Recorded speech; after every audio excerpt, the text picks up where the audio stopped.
Today, I'm starting a series about using AI to help with everyday home management. The first videos will focus on food management. In this video, I have food that is on the verge of going bad, and AI turns it into an entire low effort dinner plan for my family. I had this celery in my fridge that I had done absolutely nothing with since it came home from the grocery store, but it had stayed there long enough that it was starting to decay on the bottom and look just on the verge of going bad. So then I tell ChatGPT what I am dealing with, give it the details about my celery, and ask if it is safe. We'll see what it says.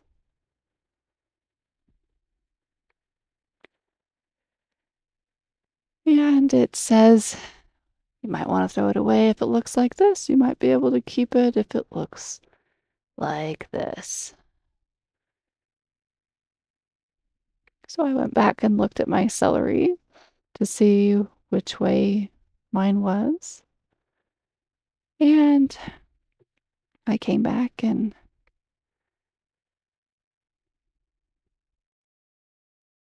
looked to see if it was bendy, like it said, if it was slimy, some of the things it said for me to check. And I told ChatGPT what I was seeing about the details to again see if it thought that was safe and how to proceed.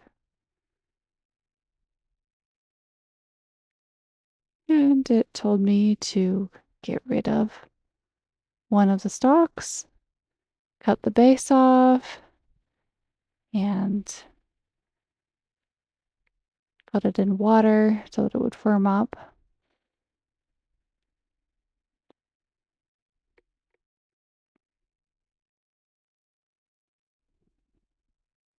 But that I could continue to use it, that I should probably heat it up.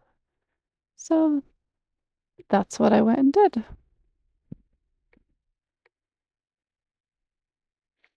So then I came back and I wanted ChatGPT to give me some recipe ideas. I wanted it to stick to basic pantry items so that I don't have to run to the store because that's an inconvenience that I don't really have the time for.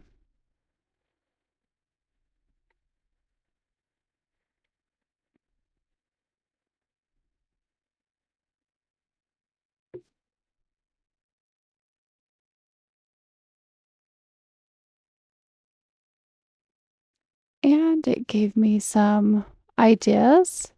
And quite frankly, I wasn't that excited about them. It gave celery a star spot in the dishes, and I'm just not that much of a celery fan, hence the reason it was still in my fridge. So I said, let's go back and try some new recipes. I gave it a few more details about what I would actually like to eat for dinner and what my family would eat. And I said I wanted it to be more hidden. I don't want it to be the star of the dish. And I gave it some more idea of what kind of foods I might have available to make these recipes, what a stocked pantry looked like at my house.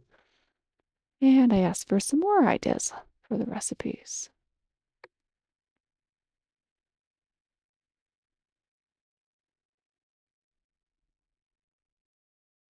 And it gave me a few more. These are looking a little bit more like what my family would actually sit down and eat.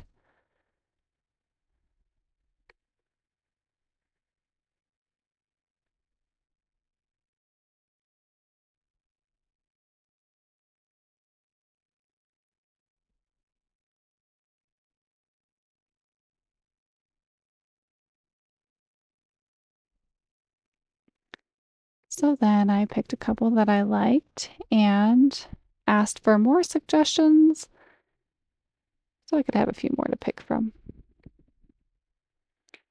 And it gave me a few more, and these also, there was several that I liked in this bunch.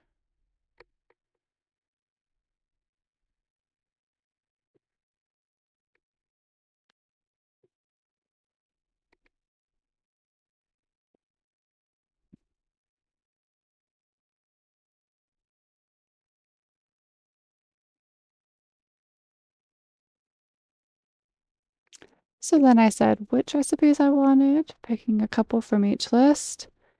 And then I asked for it to actually create those recipes for me. I specified that I like flavor. So I wanted all the seasonings and spices in there. I wasn't going for anything bland. I also said I needed it for a family of 8 and that I'm a mom who has low energy. And so I needed that specified as well. So then it created those recipes for me. And I think they were looking pretty good.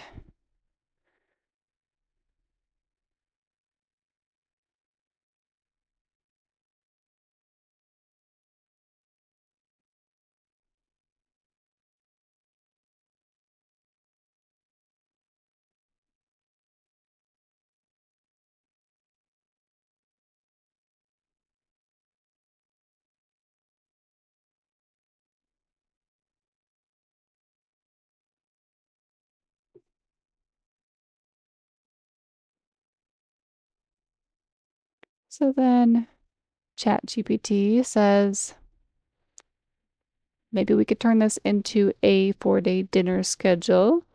And so I run with that. And we create a schedule. The nice thing about this one is that it told me that I could batch cook and I could make a sauce that would work for the whole thing all at once. I could cook rice and it would last for multiple days. And it was giving me a schedule for how to save my time and energy in this way. So that was handy.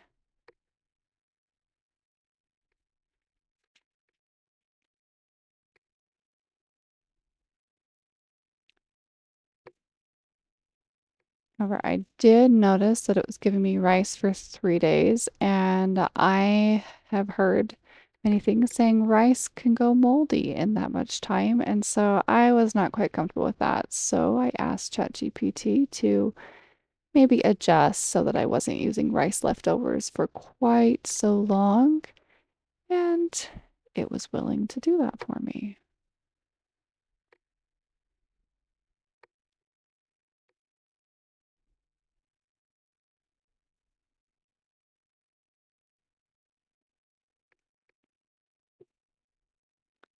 So then, as I was looking over my recipes, I noticed that there was just seasonings as an ingredient, and that's not quite good enough for me. I need to know what seasonings. So then we print out the recipes. It gave them to me. Each day had its own thing. What was I making? What was I needing to do? All the steps. It was looking pretty good. So then I go back and I check my celery. It's been about 30 minutes and it seemed to have firmed up a little, still kind of bendy. So day 1, we made the mac and cheese, and this one I really did like. We had the carrots and celery. It was a little bit less of the carrots and celery than what was in the recipe, but I'll leave that recipe in the description if you guys want to try that. That one was really good. On day 2, we did the cheesy rice bake. And then on day 3, I realized I had a lemon sitting in the fridge as well. And I thought, well, can we use this up in our recipes? And ChatGPT told me how to add it to the recipes that I had left, how much. Now, I wanted to use up all my lemons, so I kind of did not listen. And I would recommend listening because it was much better when I taste tested it at the right than when I added an extra lemon. So maybe follow the instructions that it gives you, but I felt like it worked out well. On day 3, we did the bean and rice skillet. That one is also pretty good. And the gravy over biscuits was what we did on day 4. That one had a little too much lemon in it, thanks to me not listening. My favorite part about this whole process is that it took something that was in my fridge and causing me stress and overwhelm, and then it turned it into something that no longer caused any overwhelm. But then beyond that, it also reduced the overwhelm about dinner for the next 4 days, and that was just such a relief to have that all planned out and to know that I was taking care of the food that would otherwise be going bad all at once. So that was my favorite part of this whole experiment. Join me next time, and we'll talk about some more ways that we can reduce food waste and overwhelm in our homes.